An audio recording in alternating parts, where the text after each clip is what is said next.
A'udzubillahi minasyaitonirrajim. Bismillahirrahmanirrahim. Alhamdulillahirabbil alamin, arrahmanirrahim, maliki yaumiddin. Iyyaka na'budu wa iyyaka nasta'in, ihdinas siratal mustaqim. Siratal ladzina an'amta 'alaihim, ghairil maghdubi 'alaihim waladdallin. Amin. Dengan nama Allah yang Maha Pengasih lagi Maha Penyayang. Dr. William Campbell, Dr. Zakir Naik, Dr. Mazakes, Dr. Jamal Badawi, Dr. Samuel Noman, dan Tuan Samsamun. Para tamu undangan yang terhormat, bapak-bapak dan ibu-ibu, Assalamualaikum warahmatullahi wabarakatuh. Semoga rahmat dan barokah Allah yang Maha Besar selalu menyertai Anda sekalian. Atas nama Panitia Penyelenggara Persaudaraan Islam Amerika Utara, saya, Syed Sabil Ahmed, menyambut Anda semua di peristiwa yang langka ini. Sebuah dialog dengan topik Al-Quran dan Injil dari sudut pandang ilmu pengetahuan. Sekali lagi, atas nama Dr. Campbell, Dr. Zakir Naik, Persaudaraan Islam Amerika Utara, dialog ini diselenggarakan dengan semangat kekeluargaan untuk saling memahami sudut pandang masing-masing pendapat. Sebagai pendahuluan dari aktivitas IKNA, Persaudaraan Islam Amerika Utara. Tujuan dari Persaudaraan Islam Amerika Utara adalah untuk memotivasi umat Islam agar menjalankan tugas mereka sebagai saksi bagi seluruh umat, dengan mengabdikan kesempatan mereka dalam memperoleh pendidikan untuk meningkatkan karakter dan pengetahuan Islam. IKNA juga aktif memerangi kemaksiatan dan kekerasan dalam segala bentuk, mendukung usaha-usaha yang memperjuangkan keadilan sosial ekonomi, kebebasan sipil di dalam masyarakat, memperkuat tali silaturahmi dengan memperlakukan semua kebutuhan tersebut dimanapun di dunia ini, dengan perhatian khusus pada lingkungan kita di seluruh Amerika Utara ini. Pada dialog istimewa kali ini, dua moderator utama adalah Dr. Muhammad Naik yang mewakili Dr. Zakir Naik dan Dr. Samuel Noman yang mewakili Dr. William Campbell. Adalah tugas saya untuk menjaga agar dialog ini berjalan dengan adil dan layak. Maka saya memohon agar para hadirin mematuhi tata tertib demi terciptanya sebuah dialog yang sehat di sini. Dengan demikian, saya persilakan Dr. Samuel Noman untuk memperkenalkan Dr. William Campbell. Assalamualaikum. Terima kasih Saudara Sabil Ahmed. Merupakan kenikmatan dan kehormatan saya berada di sini. Perkenankan saya dengan sekelompok saudara-saudari dari latar belakang Nasrani untuk menyampaikan banyak terima kasih pada Persaudaraan Islam Amerika Utara dan warga setempat yang telah menyelenggarakan peristiwa yang sangat istimewa ini di sini. Terima kasih banyak. Mereka telah bekerja keras, mereka bekerja luar biasa, sehingga kita berada pada saat yang menentukan, yaitu dengan berada di sini. Dr. William Campbell melakukan tugas medisnya di Cleveland, Ohio, di Universitas Case Western Reserve. Beliau bekerja di Maroko selama 20 tahun, tempat dia belajar bahasa Arab. Setelah 7 tahun di Tunisia, beliau menulis bukunya atas dorongan Dr. Maurice Buchel. Beliau adalah seorang Nasrani yang taat. Dia orang yang suka menjelaskan Injil pada setiap orang. Pada usia 74 tahun, Dr. Campbell pensiun dengan memiliki cucu 10. Kami sangat berterima kasih dan sangat bahagia dapat bersama Anda malam ini. Terima kasih.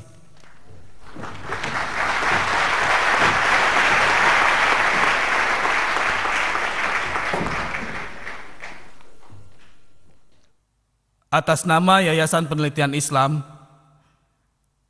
saya, Dr. Muhammad Naik, merasa bahagia berada di tengah-tengah Anda sekalian bersama dengan Dr. Zakir. Adalah suatu kenikmatan dapat berada di sini dalam peristiwa yang langka ini, dan juga merupakan kebahagiaan dapat bersama para ahli seperti Dr. William Campbell, Dr. Jamal Badawi, Dr. Mazakes, juga saudara seperguruan saya, Dr. Samuel Numan, dan Anda semua. Izinkanlah saya atas nama saudara Samuel dan saya sendiri untuk menyampaikan susunan dialog ini.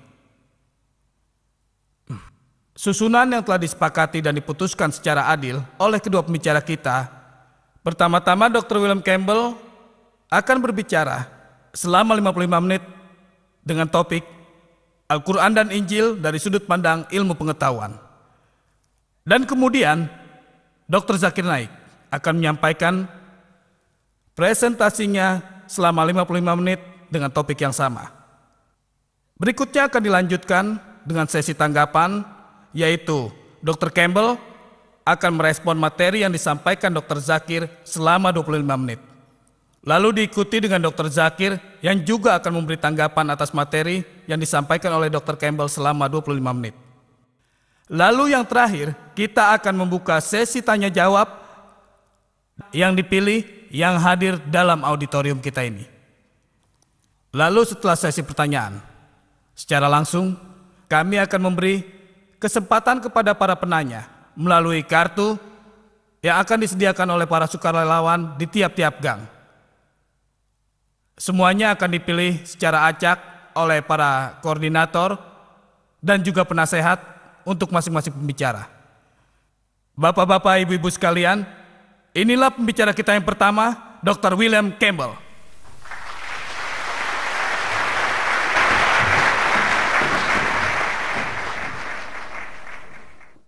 Yang terhormat Dr. Naik, yang datang dari tempat yang sangat jauh.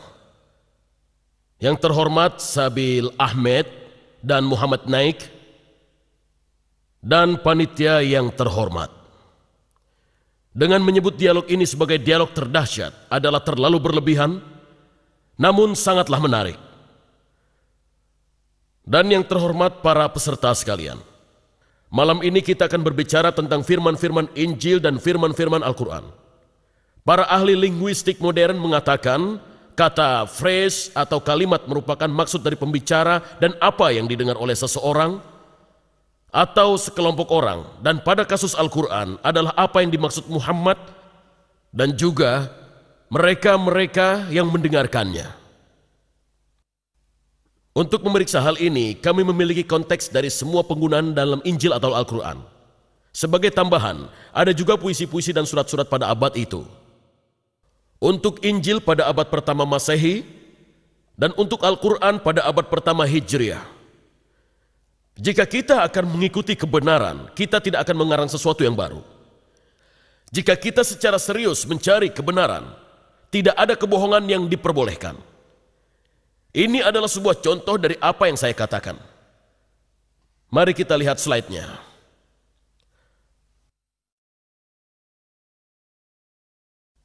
Saya berbicara tentang dua kamus yang saya miliki di rumah. Satu dari tahun 1951 dan 1991. Dalam dua kamus ini, kamus pertama mengatakan, babi adalah babi muda dengan jenis kelamin apapun sama. Arti kedua, any swine atau hog, babi jinak maupun peliharaan itu sama saja. Ketiga, daging babi sama. Kemudian arti dari manusia atau hewan yang memiliki kelakuan seperti babi, itu juga sama. Seseorang yang rakus dan di bawah sini memasukkan logam dalam lubang untuk babi baja, itu sama. Namun di sebelah sini ada arti baru.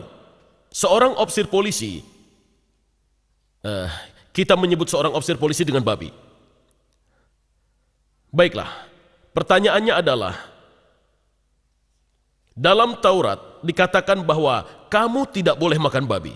Atau dapatkah saya balik dan mengatakan, oh ya, itu artinya ofisir polisi, kamu tidak boleh memakan ofisir polisi? Tentu saja tidak. Dalam Al-Quran Allah berfirman, kamu tidak boleh makan babi.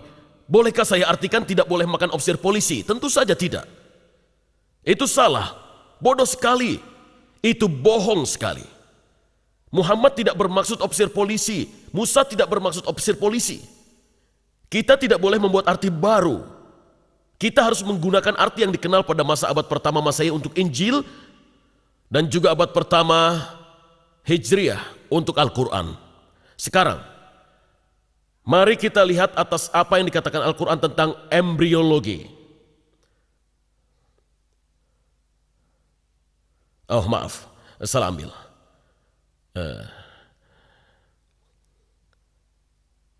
Dikatakan bahwa gagasan tentang embrio berkembang melalui beberapa tahap adalah sesuatu yang modern. Dan Al-Quran mengantisipasi embriologi modern dengan menggambarkan tahap-tahap yang berbeda. Dalam pamflet karangan Kate Moore yang berjudul Pokok-pokok Embriologi Manusia, Dr. Moore mengklaim realisasi embrio berkembang melalui tahap-tahap di dalam uterus tidak pernah dibahas untuk menerangkannya sampai pada abad ke-15. Kita akan menimbang klaim ini dengan mempertimbangkan arti kata-kata Arab yang digunakan Al-Quran. Dan kedua, dengan menguji situasi sejarah yang mengarah dan mengelilingi Al-Quran. Kita akan mulai dengan melihat pada kata utama yang digunakan, yaitu kata alaqah, ayat-ayat utama. Kata Arab alaqah pada tunggal atau alaq sebagai bentuk jamaknya digunakan 6 kali. Pada surat Kebangkitan Al-Qiyamah 75:35 sampai 39 kita baca, bukankah dia dahulu setetes mani yang ditumpahkan, kemudian ia menjadi alaqah, dan Tuhan menjadikan daripadanya sepasang laki-laki dan perempuan. Dalam surat orang yang beriman Al-Mu'min 46:7 dikatakan, dialah yang menciptakan kamu dari debu, kemudian dari setetes air mani, setelah itu dari segumpal darah yang menyerupai lintah alaqah, kemudian dilahirkan kamu sebagai seorang anak, supaya kamu memahaminya. Pada surat Haji Al-Hajj 225 dikatakan, hai manusia, jika kamu dalam keraguan tentang kebangkitan, maka ketahuilah bahwa kami telah menjadikan kamu dari debu, kemudian dari setetes mani, lalu dari segumpal darah alaqah. Setelah itu segumpal daging yang sempurna kejadiannya dan yang tidak sempurna.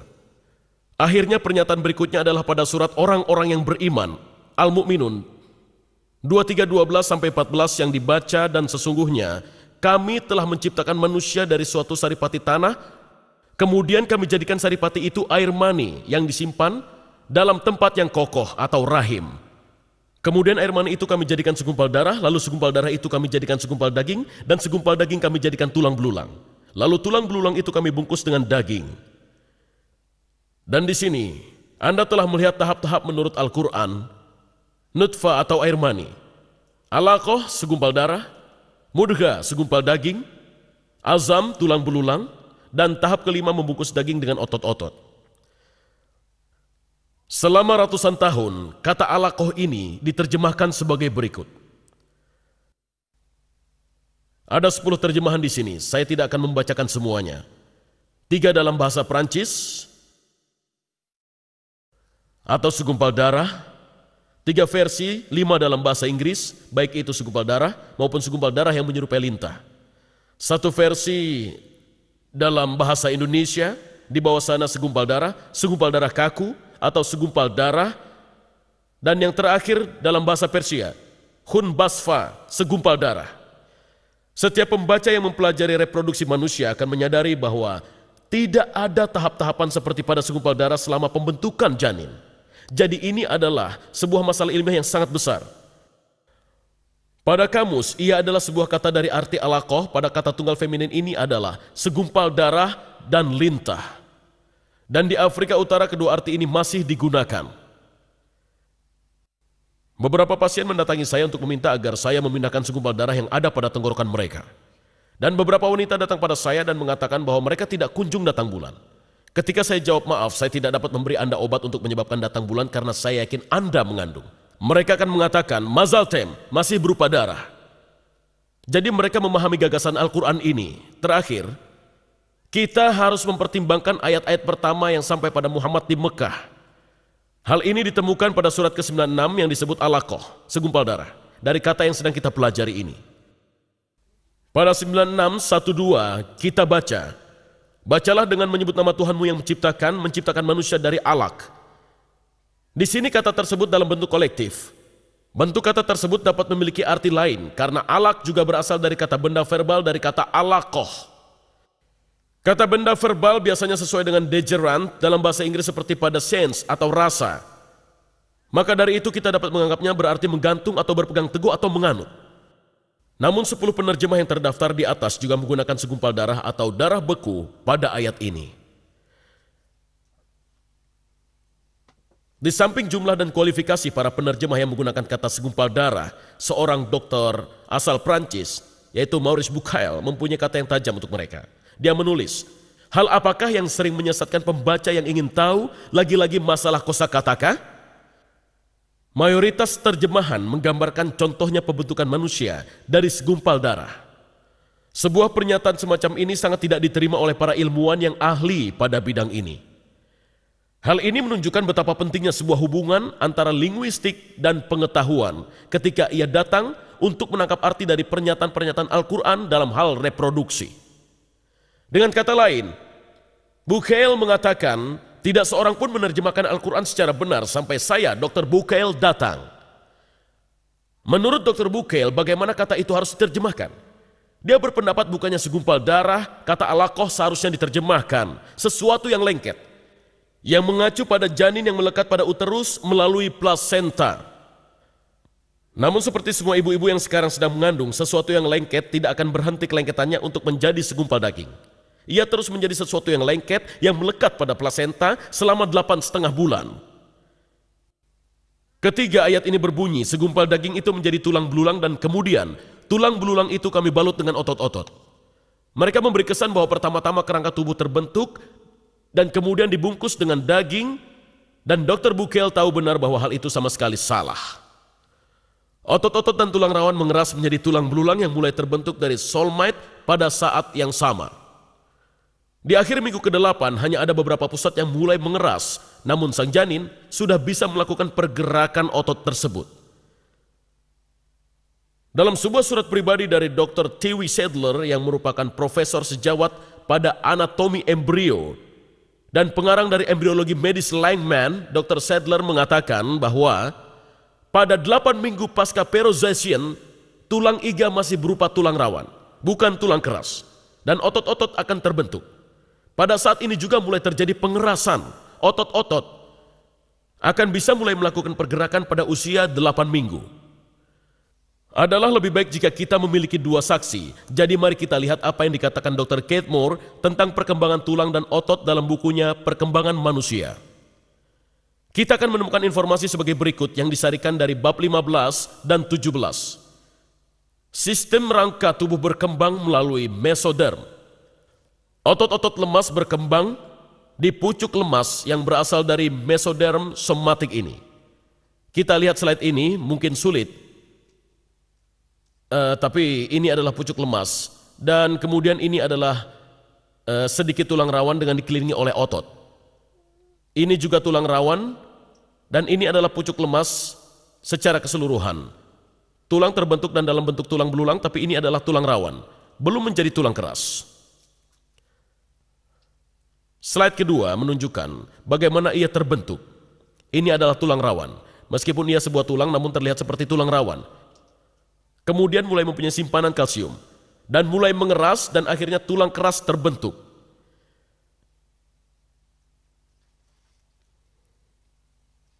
Karena sumsum tulang telah terbentuk,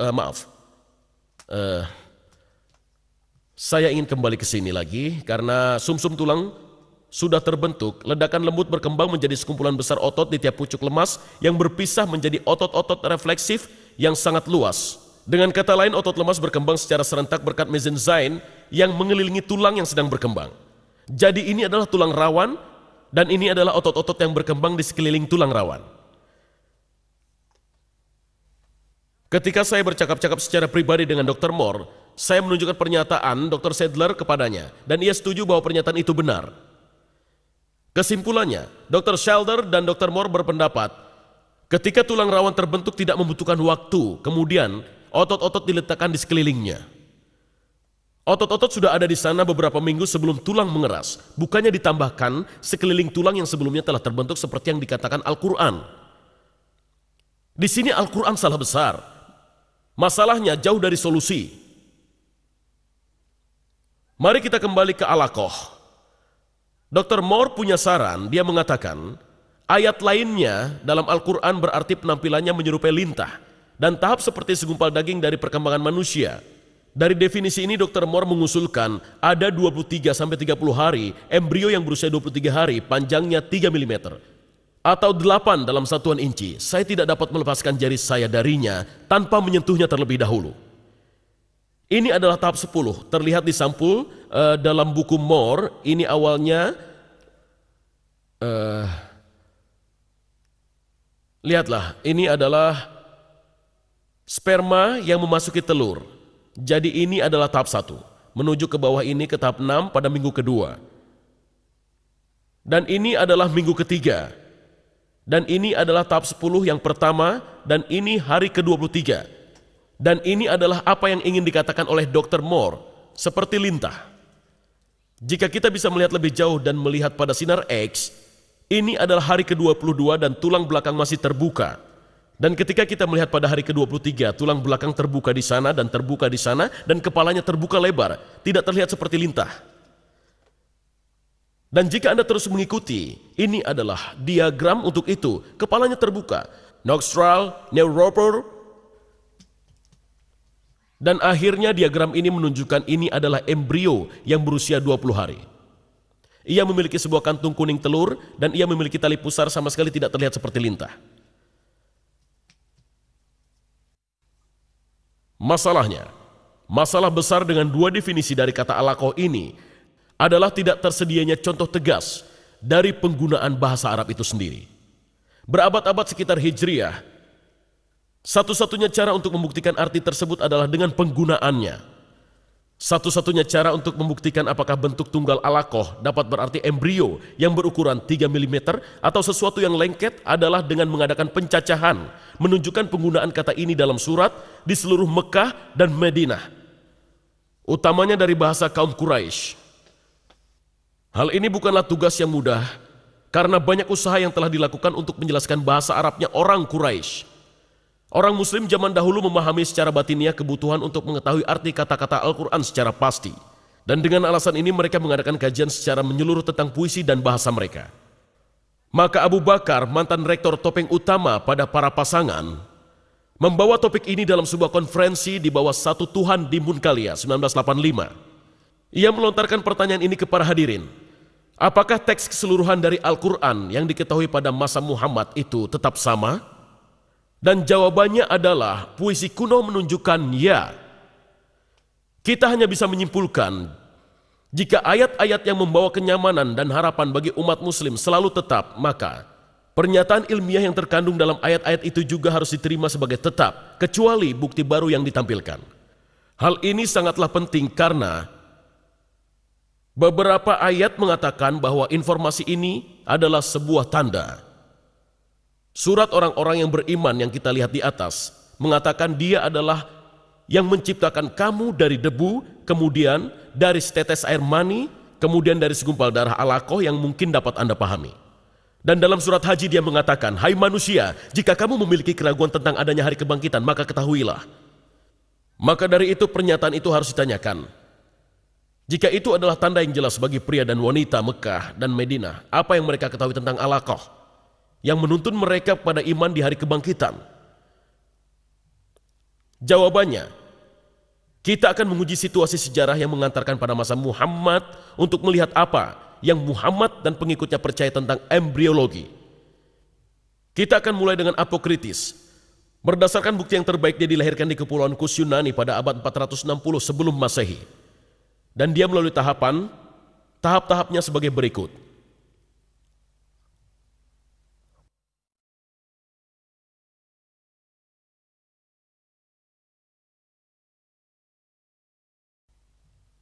Air maninya datang dari hasil keseluruhan tubuh orang tua masing-masing. Air mani lemah berasal dari bagian lemah, dan air mani kuat berasal dari bagian kuat. Kemudian dia beranjak dan berbicara mengenai penggumpalan darah ibunya. Bibit embrio kemudian tertampung dalam membran. Selebihnya ia tumbuh karena darah ibu yang berasal dari rahim.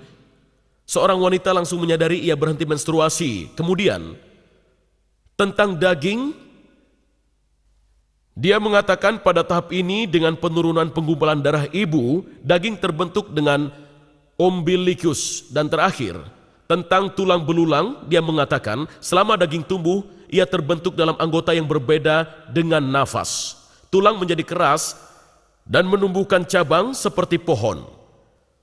Berikutnya kita lihat pendapat Aristoteles. Dalam bukunya tentang generasi binatang sekitar tahun 350 sebelum Masehi, dia mengungkapkan tahap-tahap embriologinya. Dan ia berbicara tentang air mani pertama dan darah menstruasi atau katemenia. Di bagian ini Aristoteles berbicara tentang air mani pria sebagai hal yang murni. Selanjutnya adalah tentang apa yang akan dilakukan wanita terhadap air mani pria merupakan bahan bagi air mani untuk dikerjakan. Dengan kata lain, air mani membekukan darah menstruasi.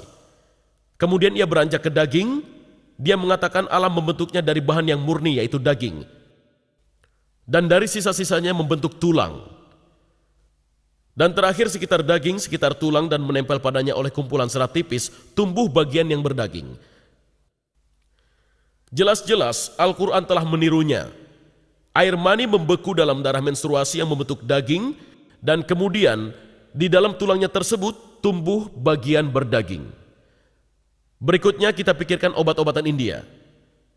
Pendapat Syaraka di tahun 123 sebelum Masehi dan Susruta bahwa baik pria maupun wanita menghasilkan bibit. Pria mengeluarkan sukra atau air mani dan wanita mengeluarkan artafa, sanita, darah.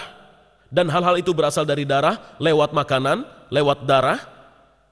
Dan di sini kita lihat bahwa di Mendicant India, mereka juga mempunyai gagasan bahwa anak berasal dari air mani dan darah. Sekarang mari kita lihat pendapat Galen.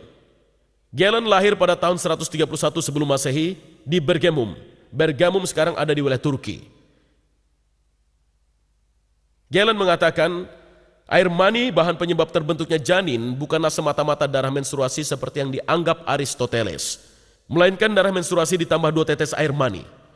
Di sini Al-Quran sependapat dengan Galen seperti yang disebutkan surat 76 ayat 2, sesungguhnya kami telah menciptakan manusia dari air mani. Sekarang kita lihat pada penjelasan Galen. Galen juga mengajarkan bahwa embrio berkembang secara bertahap. Pertama-tama adalah di mana bentuk air mani berlaku. Tahap berikutnya ketika ia telah terisi dengan darah dan jantung dan otak dan hati masih belum berbentuk dan tersambung. Ini adalah masa yang oleh Hippocrates disebut janin. Surat Al-Quran 22 ayat 5 mencerminkan pernyataan ini. Kemudian dari seonggok daging yang sebagian terbentuk dan sebagian lagi belum terbentuk. Dan sekarang tiba masa persiapan ketiga. Jadi Allah menyebabkan daging tumbuh dan mengelilingi tulang. Sudah kita lihat bahwa Al-Quran sependapat dengan hal ini. Dalam surat 23 ayat 14 dikatakan, dan kami balut tulang dengan daging. Masa keempat dan masa terakhir,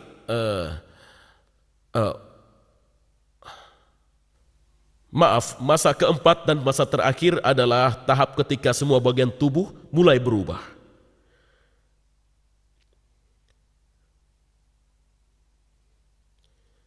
Galen sangat terpandang dalam bidang obat-obatan tepat pada zaman Hijriah.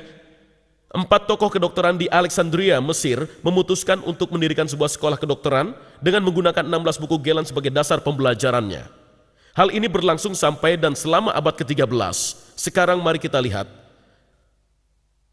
Dan kita tanya diri kita sendiri, bagaimana situasi politik, ekonomi, dan kedokteran Arab pada masa Muhammad? Bagaimana situasi yang sebenarnya? Dari Hadramaut di Yaman, pedagang rempah-rempah berdagang melewati daerah selatan melalui Mekah dan juga Madinah, dan kemudian mencapai seluruh Eropa. Di Arab Utara sekitar tahun 500 sebelum Masehi, kaum Gaza mengambil alih, dan tahun 528 mereka menguasai gurun Syria sampai pinggiran Madinah. Shiraik, sebuah bentuk dari Aramaik serumpun dengan bahasa Arab, adalah bahasa resmi mereka. Pada tahun 463, kaum Yahudi menerjemahkan Taurat dan Perjanjian Lama dari bahasa Ibrani ke bahasa Shiraik. Museum Inggris memiliki salinannya. Kitab itu berguna bagi kaum Gustian yang beragama Kristen dan bagi kaum Yahudi di Arabia. Selama masa ini Sirigus, Syria, dan Shini yang meninggal di Konstantinopel pada tahun 536 yang merupakan salah seorang penerjemah terdahulu dan terhebat dari bahasa Yunani ke bahasa Syiraik, menerjemahkan bermacam-macam karya dalam bidang obat-obatan, termasuk 26 karya Galen. Hal ini membuat mereka tersedia di kerajaan Khosrow I di Persia dan bagi suku Ghassan yang mempunyai pengaruh membentang sampai pinggiran Madinah. Khosrow I, Kisra dalam bahasa Arab, raja dari Persia, dikenal sebagai Khosrow Agung. Pasukannya menaklukkan daerah sampai sejauh Yaman, dan dia juga menyukai belajar dan ia mulai mendirikan sekolah. Sekolah Jundi Shapur berdiri selama kepemimpinan panjang pertama Khosrow selama 48 tahun, menjadi pusat intelektual terbesar di zamannya. Dalam naungannya terjadi pertukaran besar antara pemikiran dan pengalaman Yunani, Yahudi, Nestorian, Persia, Hindu, dan ajaran ini sebagian besar dalam bahasa Syiraik, dari terjemahan Syiraik dari teks Yunani. Metode Aristoteles, Hippocrates, dan Galen ini sudah ada ketika sekolah kedokteran Jundi Shapur beroperasi selama masa pemerintahannya. Tahap selanjutnya penakluk Arab memaksa kaum Nostor untuk menerjemahkan teks Syiraik mereka tentang obat-obatan Yunani ke dalam bahasa Arab itu sendiri. Terjemahan dari Syiraik ke bahasa Arab sangatlah mudah, karena kedua bahasa tersebut mempunyai tata bahasa yang sama. Dengan mempertimbangkan situasi medis selama masa hidup Muhammad, kita tahu ada ahli kedokteran yang hidup di Arab selama masa tersebut, yaitu Harith bin Khaladia adalah dokter terpelajar terbaik yang ahli dalam seni penyembuhan. Dia lahir sekitar pertengahan abad ke-6 di Taif dari suku Bani Sakif. Dia menempuh perjalanan melalui Yaman dan kemudian Persia, tempat ia memperoleh pendidikannya dalam ilmu kedokteran di sekolah kedokteran besar Jundi Shapur, sehingga sangat mengenal ajaran kedokteran Aristoteles, Hippocrates, dan juga Galen. Setelah menyelesaikan studinya, dia praktik sebagai seorang dokter di Persia, dan selama masa ini dia dipanggil ke hadapan Raja Khosrow. Dengan beliaulah ia berbicara panjang lebar. Dia kembali ke Arab pada awal Islam dan juga bermukim di Taif. Ketika berada di sana, Abu Khair, Raja Yaman, datang menemuinya karena penyakit yang dideritanya, dan ketika ia disembuhkan, dia menghadiahkannya banyak uang dan juga budak wanita. Meskipun Harith bin Khaladia tidak menulis buku apapun dalam bidang kedokteran, pandangannya tentang berbagai masalah kedokteran masih terangkum dalam percakapannya dengan Khosrow I. Tentang mata, ia mengatakan bahwa mata berisikan lemak yang berupa bagian putih, kedua berisi air yang berupa bagian hitam, dan juga angin yang berupa penglihatan. Semua hal ini sekarang kita tahu keliru. Namun hal ini semua adalah pemikiran Yunani. Semua menunjukkan perkenalan Harith dengan dokter-dokter Yunani. Dengan menyimpulkan situasi tersebut dalam beberapa kata dalam bukunya, Sword Telemetry Arabs, Dr. Lucien Leclerc menulis, Harith bin Khaladia belajar kedokteran di Jundi Shapur, dan Muhammad berhutang pada Harith atas pengetahuan kedokteran yang telah dimilikinya. Jadi dengan satu atau lainnya, dengan mudah kita dapat menelusuri jejak obat-obatan Yunani. Terkadang Muhammad merawat orang sakit, namun pada kasus yang sulit, dia akan merujuk pasiennya kepada Harith. Orang terpelajar lainnya di sekeliling Muhammad adalah Laden bin Harith. Dia tidak ada hubungannya dengan Harith. Dia adalah orang Persia dan merupakan sepupu dari Muhammad, dan juga pernah mengunjungi kerajaan Khosrow. Dia belajar bahasa Persia dan musik yang dikenalnya dari kaum Quraisy yang berada di kota Mekah. Namun dia tidak menyukai Muhammad, menilai beberapa cerita dalam Al-Quran. Muhammad tidak pernah memaafkannya atas apa yang telah dilakukannya, dan ketika dia dimasukkan ke dalam penjara pada saat perang Badar, Muhammad menjatuhkannya dengan hukuman mati. Kesimpulannya kita lihat bahwa satu, bangsa Arab yang hidup di Mekah dan Madinah pada tahun 600 mempunyai hubungan politik dan ekonomi dengan orang-orang dari Ethiopia, Yaman, Persia, dan juga Bizantium. Kedua, sepupu Muhammad mengetahui bahasa Persia dengan baik, belajar musik di sana. Ketiga, suku Gasin yang memerintah gurun Syria sampai ke gerbang Madinah menggunakan bahasa Syiraik, salah satu bahasa utama yang digunakan untuk mengajar kedokteran, dan Jundi Shapur adalah sekolah utamanya. Seorang raja Yaman yang sakit datang ke Taif untuk berkonsultasi ke Dr. Harith bin Khaladia yang telah dilatih dengan baik di Jundi Shapur, sekolah kedokteran terbaik di dunia, dan merupakan tempat Muhammad mengirimkan pasiennya. 5. Selama masa hidup Muhammad, sebuah sekolah kedokteran baru didirikan di Alexandria menggunakan 16 buku Galen sebagai bacaan mereka. Sumber ini menunjukkan bahwa ada kesempatan yang luas bagi Muhammad dan orang-orang di sekelilingnya untuk mendengar teori embriologi Aristoteles, Hippocrates, dan Galen ketika mereka datang untuk mendapatkan pengobatan dari Harith bin Khaladia dan dokter lokal lainnya. Jadi ketika Al-Quran mengatakan pada surat Makkiyah terakhir, orang-orang yang beriman, dialah yang menciptakan kamu dari debu, kemudian dari tetes air mani, kemudian dari segumpal darah yang menyerupai lintah, supaya kamu memahaminya. Dan kemudian dalam surat Haji, Hai manusia, jika kamu dapat keraguan tentang kebangkitan dari kubur, maka ketahuilah sesungguhnya kami telah menjadikan kamu dari debu. Adalah benar bagi kita untuk bertanya lagi, apa yang harus dipahami? Apa yang harus diketahui? Dan ini adalah tahap-tahap Al-Quran lagi. Nutfah, air mani, alaqah, mudgah, seonggok daging, azam, tulang belulang, dan 5, membalut tulang dengan otot. Jawabannya sangat jelas, mereka memahami dan mengetahui pengetahuan umum. Tahap-tahap embriologi seperti yang diajarkan oleh dokter-dokter Yunani. Saya tidak bermaksud kalau pengikut Muhammad semuanya tahu tentang nama-nama dokter Yunani. Namun mereka mengetahui tahap-tahap embriologi dokter Yunani. Mereka percaya bahwa air mani pria tercampur dengan darah menstruasi wanita menghasilkan segumpal darah yang menjadi bayi. Kedua, mereka percaya ada masanya ketika janin terbentuk secara sempurna. Ketiga, mereka percaya tulang terbentuk dahulu kemudian dibalut dengan otot-otot. Allah menggunakan pengetahuan umum itu sebagai tanda yang mendorong pembaca dan pembaca berpaling kepadanya. Masalahnya adalah bahwa pengetahuan umum ini keliru. Masa dokter-dokter setelah Muhammad. Sekarang kita perlu melihat pada 2 dokter terkenal dari masa setelah Muhammad. Tampaknya mereka tidak memiliki dampak pada Al-Quran, namun mereka menunjukkan kepercayaan itu dan gagasan embriologi Aristoteles, Hippocrates, dan Galen berlanjut di antara bangsa Arab sampai dengan tahun 1600. Jika terjemahan yang benar dari Al-Aqsa adalah sesuatu yang menyerupai lintah, seperti yang diakui oleh kaum muslim modern seperti Syabir Ali, tidak ada tempat bagi dokter pada masa pasca Al-Quran yang menyatakan demikian. Pada kenyataannya justru sebaliknya. Gagasan dari dokter-dokter Yunani ini digunakan untuk menjelaskan Al-Quran. Al-Quran disandikan untuk menerangkan arti dokter-dokter dari Yunani.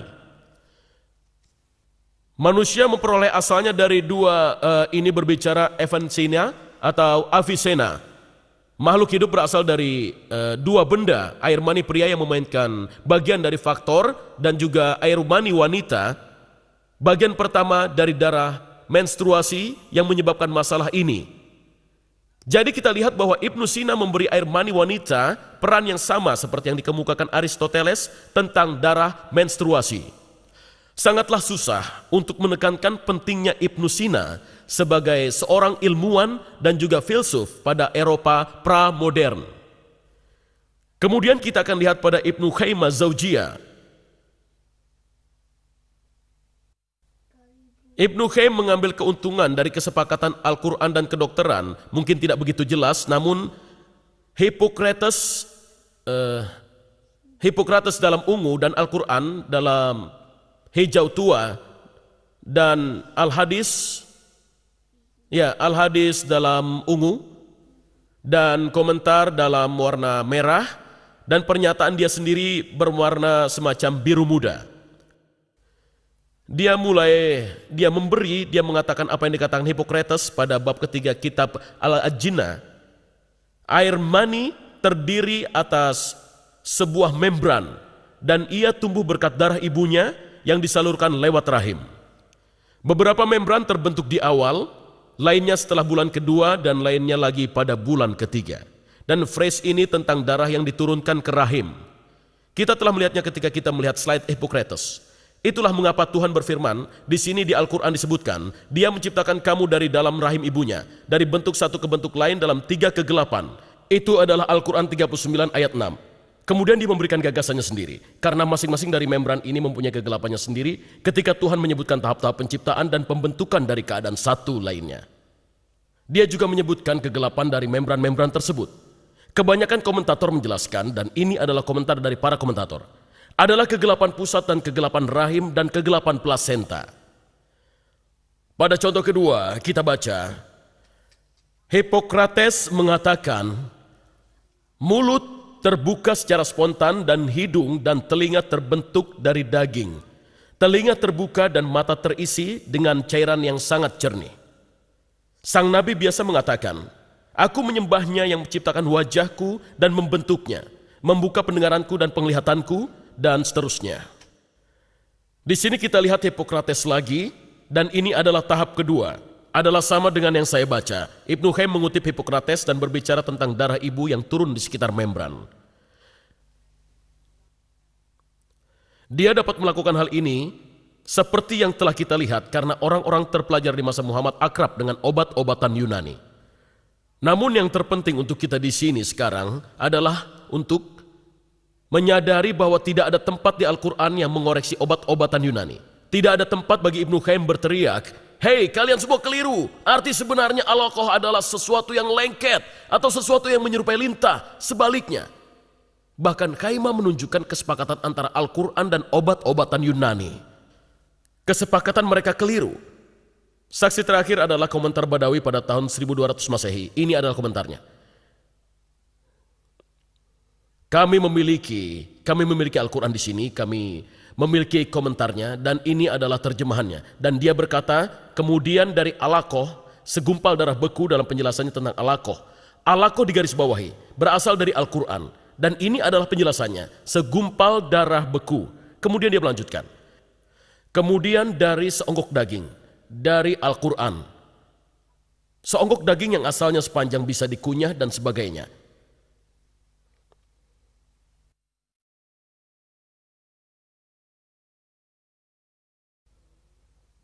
Seperti yang telah saya sebutkan di awal kajian, dikatakan bahwa gagasan tentang embrio berkembang dalam tahapan adalah modern, dan bahwa Al-Quran mengantisipasi embriologi modern dengan menggambarkan tahapan yang berbeda. Namun kita lihat bahwa Aristoteles, Hippocrates, bangsa India, dan Galen semuanya telah membahas tahapan perkembangan embriologi, dan itu adalah ribuan tahun sebelum turunnya Al-Quran. Dan setelah turunnya Al-Quran, keadaan tahapan berbeda seperti yang dijabarkan oleh Al-Quran dan dokter-dokter Yunani itu sendiri. Disebutkan dalam ajaran Abyssinian dan Ibnu Qayyim, dan intinya sama seperti yang diajarkan Galen dan ahli sebelumnya. Berkaitan dengan tahapan terbentuknya tulang, sangat jelas seperti yang dijelaskan Dr. Moore dengan sangat mahir dalam buku catatannya, bahwa otot berawal dari semite pada saat yang sama seperti model tulang rawan pada tulang. Tidak ada tahap tulang di mana ada kerangka duduk di sini dan kemudian otot-otot membungkus di sekelilingnya.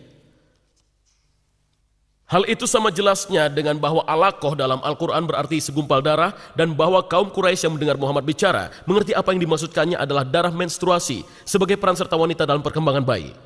Maka dari itu dapat kita simpulkan bahwa selama ini ayat-ayat Al-Quran tentang embriologi mengatakan bahwa manusia tercipta dari setetes air mani yang menjadi segumpal darah ada dalam rekaman sempurna dengan ilmu pengetahuan abad pertama Hijriah pada zaman Al-Quran. Namun ketika kita bandingkan dengan ilmu pengetahuan modern abad ke-20, Hippocrates adalah keliru, Aristoteles keliru, Galen keliru, dan Al-Quran keliru. Mereka semua salah besar.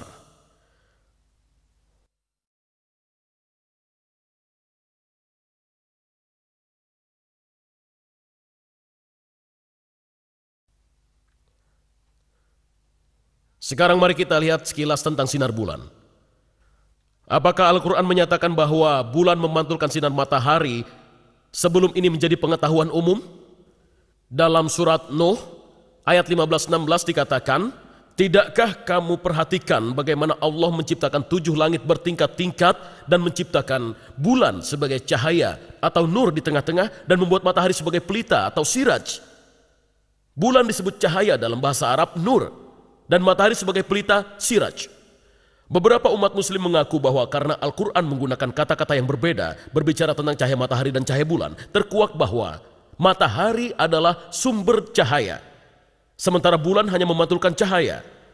Pernyataan ini tersirat sangat kuat oleh Syabir Ali dalam bukletnya Ilmu Pengetahuan dalam Al-Quran, dan dinyatakan secara jelas oleh Dr. Zakir Naik dalam videonya, "Apakah Al-Quran wahyu Tuhan seperti yang akan Anda lihat sekarang?"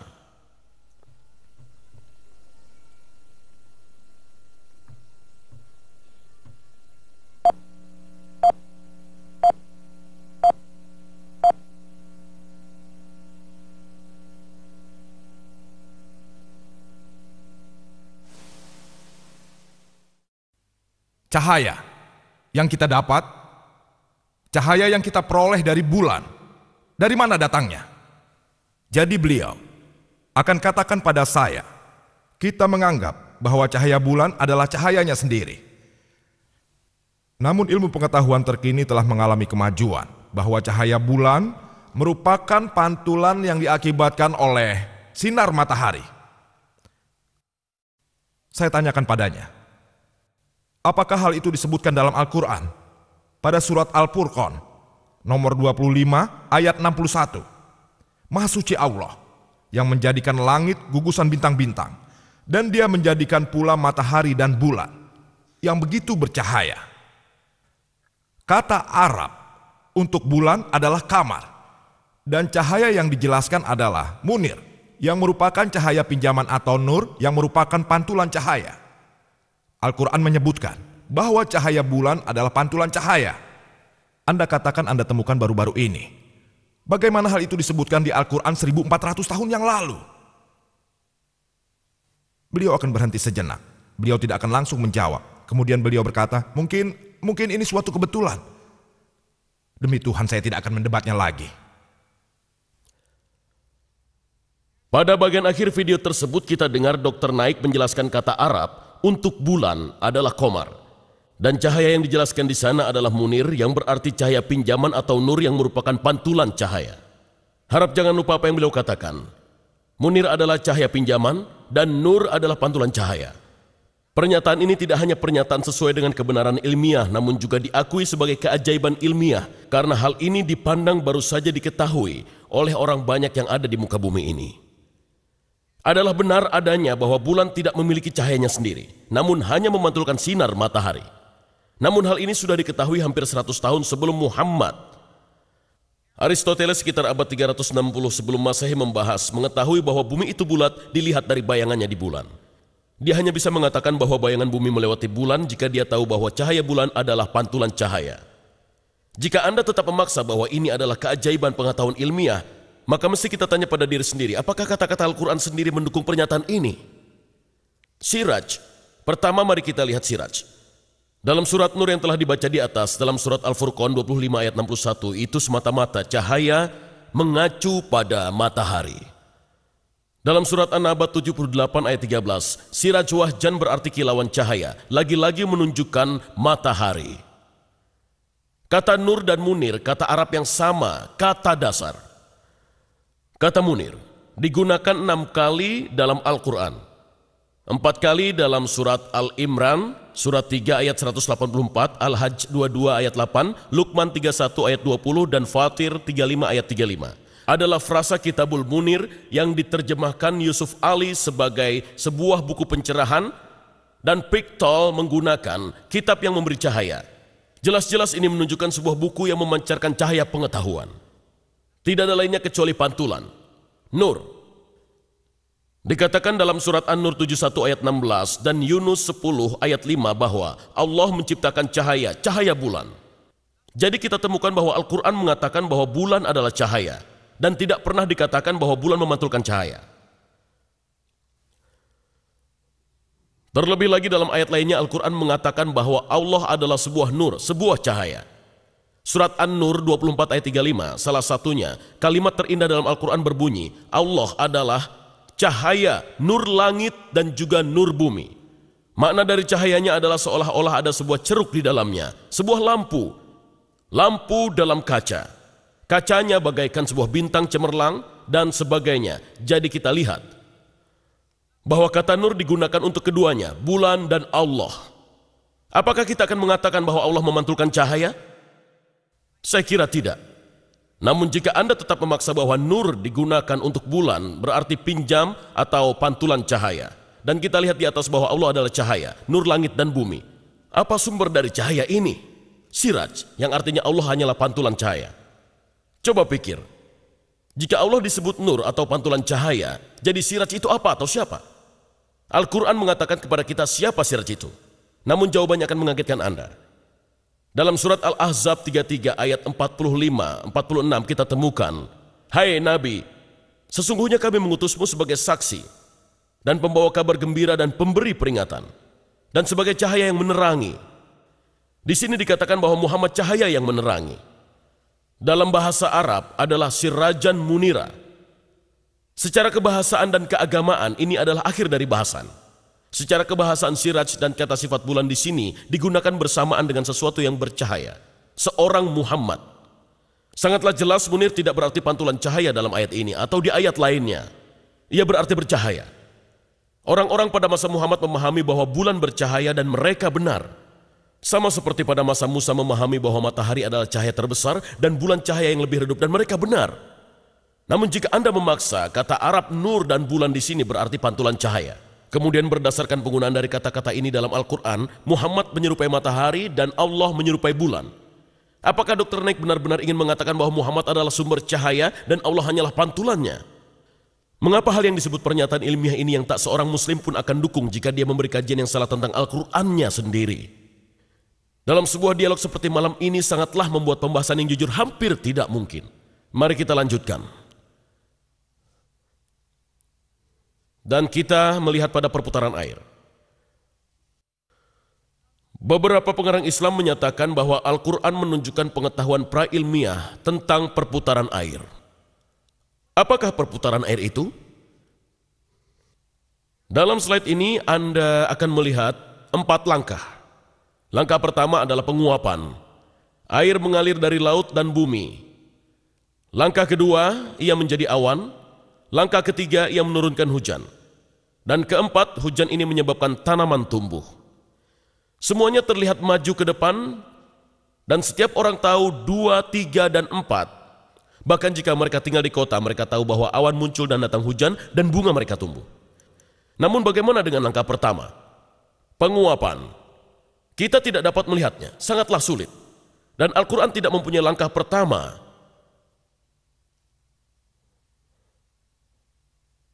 Sekarang akan kita lihat pada seorang nabi dalam Injil, yaitu nabi dari tahun 700 sebelum Masehi. Nabi Amos, dia menulis, dialah yang menciptakan Pleiades dan Orion, yang membuat kegelapan menjadi fajar dan senja malam menjadi gelap malam. Dan dia kemudian memanggil air dari lautan. Tahap pertama. Dan menaburkan mereka ke permukaan tanah. Tahap ketiga. Tuhan atau Yahweh adalah namanya. Dan nabi lainnya adalah Ayub. Surat 36 ayat 26-28. Setidaknya 1000 tahun sebelum Hijriah.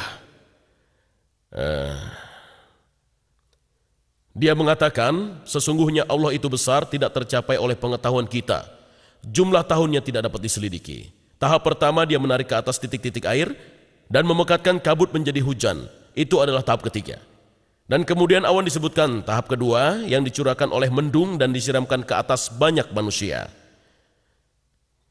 Jadi dalam Injil, tahap pertama yang sulit ini sudah ada di sana lebih dari ribuan tahun sebelum Al-Quran.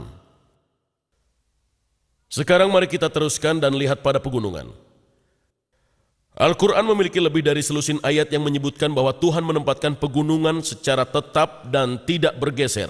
Dan dalam beberapa ayat ini pegunungan disebut baik sebagai anugerah bagi orang beriman atau peringatan bagi orang kafir. Satu contoh dapat ditemukan dalam surat Luqman, ayat 10-11, di mana satu di antara 5 pegunungan adalah peringatan. Dikatakan, dia menciptakan langit, katakan, dia menciptakan langit tanpa tiang yang kamu melihatnya, dan dia meletakkan di atas bumi gunung yang kokoh, rawasia, supaya tidak menggoyangkan kamu. Dalam Sang Nabi Al-Anbiya ayat 31, sebagai satu dari 7 peringatan kita baca, dan kami telah jadikan di bumi ini gunung-gunung yang kokoh, supaya bumi itu tidak goncang bersamamu, bersama mereka. Akhirnya dalam lebah An-Nahl surat 16 ayat 15 mengatakan bahwa dia telah menjadikan alga di bumi gunung yang kokoh, rawasia, supaya tidak menggoyangkan kamu. Kita lihat bahwa kemudian orang-orang beriman dan orang-orang kafir diberitahu bahwa Allah melakukan hal agung tersebut. Dia menancapkan pegunungan sehingga bumi tidak akan bergoyang secara dahsyat bersamanya. Maka dari itu harus kita tanyakan diri sendiri apa yang mereka ketahui. Pada 2 ayat berikut gambaran lainnya diberikan. Berita besar. An-Naba surat 78 ayat 6 dan 7. Bukankah kami telah menjadikan bumi sebagai sebuah hamparan, gunung-gunung sebagai pasak, al-jibala autad, benda seperti yang digunakan untuk memasang tenda di tanah. Dan kemudian hari pembalasan Al-Ghasyiyah surat 88 ayat 17 dan 19. Maka apakah orang-orang kafir tidak melihat gunung-gunung al-jibal dan bagaimana mereka ditancapkan seperti tenda? Di sini manusia diberitahu bahwa gunung-gunung dihamparkan seperti pasak-pasak tenda. Pasak pada tenda membuat tenda stabil. Jadi sekali lagi gagasannya adalah sebagai pasak. Gunung-gunung akan menghindarkan bumi dari guncangan. Gambaran ketiga diwakilkan dalam kata roasia, digunakan untuk gunung. Kata ini berasal dari kata dasar bahasa Arab arsa, dan kata dasar yang sama digunakan untuk kata Arab untuk jangkar. Untuk membuang atau melempar jangkar, alga al-mirsa. Jadi bukannya melempar jangkar untuk membuat kapal tidak bergerak. Kami menghamparkan gunung-gunung untuk membuat bumi tidak bergerak. Nah, dari gambaran ini sangatlah jelas bahwa pengikut Muhammad tahu bahwa gunung-gunung diletakkan seperti pasak pada tenda untuk membuat tenda tetap pada tempatnya. Seperti jangkar untuk membuat kapal tetap pada tempatnya, untuk menghentikan bumi bergoyang atau membatasi gempa bumi. Namun pada kenyataannya hal itu keliru.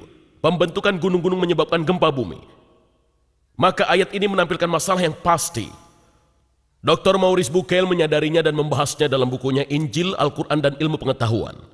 Setelah mengutip ayat di atas tentang gunung, dia mengatakan, ahli geologi modern menggambarkan kesalahan di bumi seperti memberi landasan pada gunung-gunung, dan kestabilan pada kerak bumi dihasilkan dari fenomena dari kesalahan ini.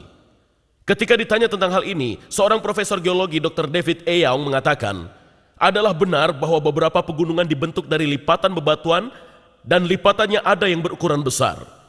Tidak benar bahwa lipatan tersebut membuat kerak bumi stabil. Keberadaan lipatan tersebut sebagai bukti dari ketidakstabilan kerak bumi.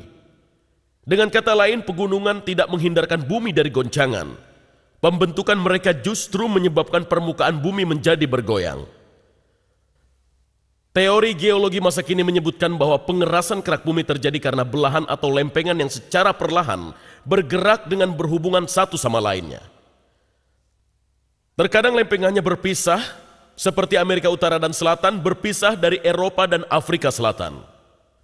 Dan terkadang mereka bergerak bersamaan, meluncur bersamaan, dan bertubrukan satu sama lain, dan kemudian mereka menyebabkan terjadinya gempa bumi.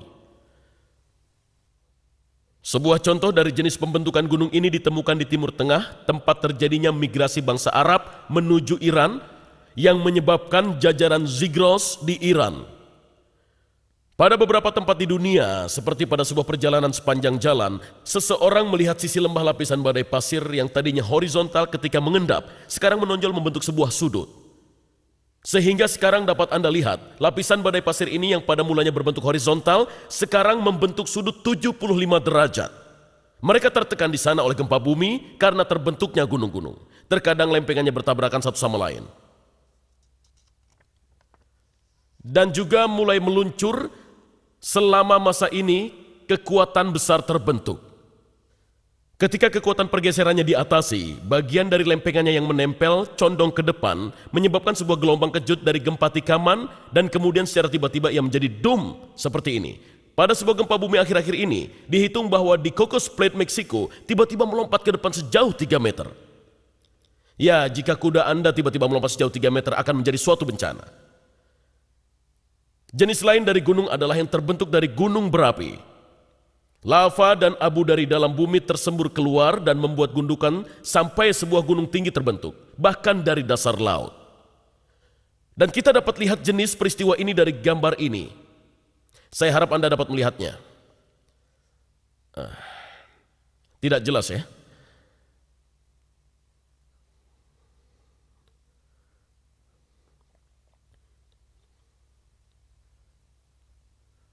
Kerak samudera di sebelah sini, dan kerak benua di sini. Dan kerak lautan bergeser ke bawah kerak benua, dan gunung-gunung ditemukan di sini. Ini adalah gunung berapi, dan ini adalah magma dari batuan-batuan. Naik ke atas melalui gunung berapi, dan ini adalah gunung berapi lainnya dengan magma yang sedang naik ke atas. Dan Anda lihat di sini, ini adalah bagaimana gempa bumi itu terjadi.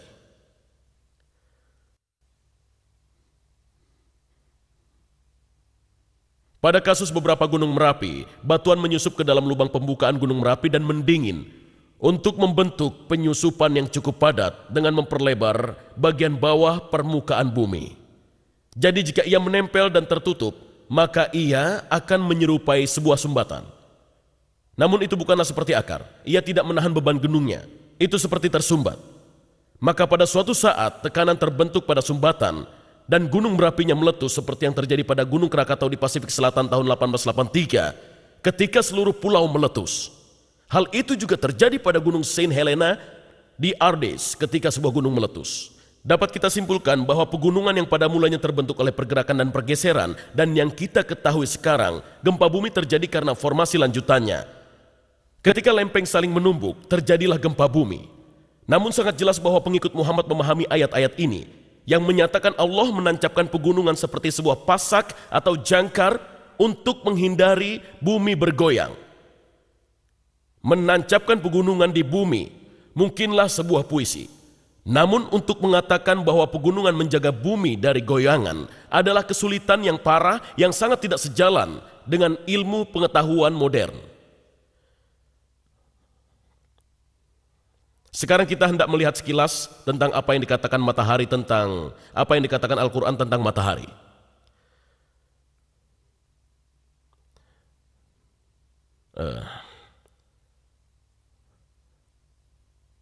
Dalam surat Gua 18 ayat 86 berbunyi, hingga ketika Zulkarnain yaitu Alexander yang agung mencapai ke tempat terbenamnya matahari, dia menemukan matahari terbenam di antara air yang berlumpur hitam.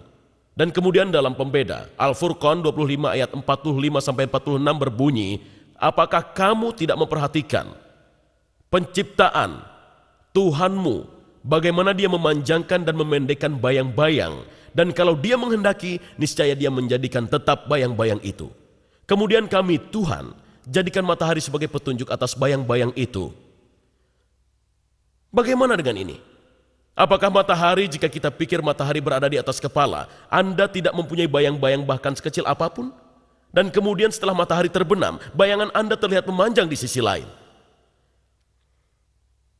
Ya, matahari tidak bergerak jika dikaitkan dengan bumi. Itu bukanlah hal yang menyebabkan bayangan berganti. Bumi yang berotasi mengarahkan bayangan. Jadi, jika Anda menginginkan kebenaran abad ke-20, surat tersebut seharusnya berbunyi, bumi yang berotasi menyebabkan bayangan menjadi berubah. Saya akan melihat subjek yang berbeda. Kematian Sulaiman. Apakah ilmu ini termasuk sosiologi? Saya tidak tahu. Kematian Sulaiman tidak diketahui bawahannya. Berbunyi, bangsa jin bekerja untuknya seperti Sulaiman kehendaki.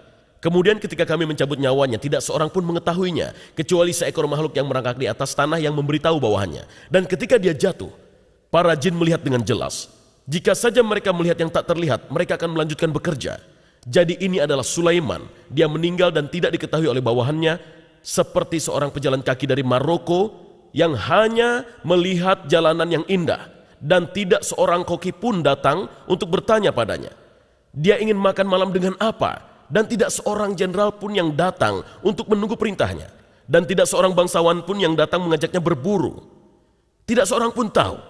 Maaf, saya tidak mempercayai kisah ini dan itu tidak cocok dengan sosiologi abad ke-20 atau sosiologi abad ke-7 di mana seorang raja tidak akan pernah ditinggal sendiri seperti itu.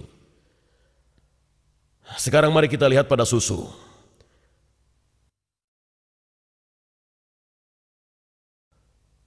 Dikatakan dalam surat Lebah An-Nahl 16 ayat 66, kami memberimu minum daripada apa yang berada dalam perutnya, yaitu hewan ternak antara kotoran dan darah, susu murni, dan baik bagi orang-orang yang meminumnya.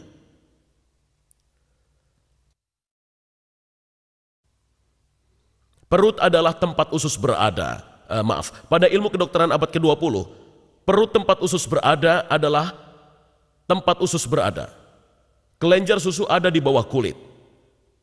Pada manusia ada di bawah kulit di sini.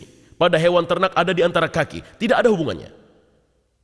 Tidak ada hubungan antara payudara dan usus dan wajah mereka dalam hal apapun. Wajah, walaupun ada pada tubuh, namun sebenarnya ada di luar hewan. Hewan telah habis riwayatnya. Tidak ada hubungannya. Tidak ada hubungan dengan susu atau lainnya. Pada akhirnya mari kita lihat pada komunitas. Pada surat hewan ternak yaitu Al-An'am ayat 38, dan tiadalah binatang-binatang yang ada di bumi dan burung-burung yang terbang dengan sayapnya, melainkan juga umat-umat seperti kamu. Berbicara tentang tak seekor pun binatang di bumi maupun yang bisa terbang, dan kemudian dikatakan masing-masing dari mereka adalah komunitas sepertimu. Dan saya anggap Al-Quran berbicara tentang kita, umat manusia. Ya, pada beberapa laba-laba ketika mereka selesai menenun, sang ibu memakan sang ayah. Saya senang istri saya tidak memakan saya. Bahkan pada lebah, sang jantan diusir sampai dia mati. Saya lega setelah kami punya 4 anak, istri saya tidak mengusir saya juga. Terakhir, singa. Ketika singa beranjak tua, singa jantan juga beranjak tua. Singa muda datang dan mengusirnya dari ayahnya sendiri, dan singa muda merampas sang istri dari ayahnya. Namun apa yang dilakukan dengan anak singa? Anak dari singa tua, dia membunuh mereka semua. Sehingga saya tidak berpikir pemikiran itu benar pada semua komunitas lainnya. Dan semua hewan lainnya tidak hidup seperti komunitas kita, manusia. Kesimpulannya jelas bahwa Al-Quran memiliki beberapa kesalahan ilmiah. Memang secara umum, Al-Quran sudah sesuai dan mencerminkan kebenaran. Dan saya telah melakukan yang terbaik untuk menampilkan informasi yang terpercaya. Dan jika Anda ingin melihat semua referensinya, ada buku saya yaitu Al-Quran dan Injil dari sudut pandang sejarah dan ilmu pengetahuan yang dijual di luar pintu itu dengan harga terjangkau malam ini. Semoga Tuhan membimbing Anda sekalian. Terima kasih.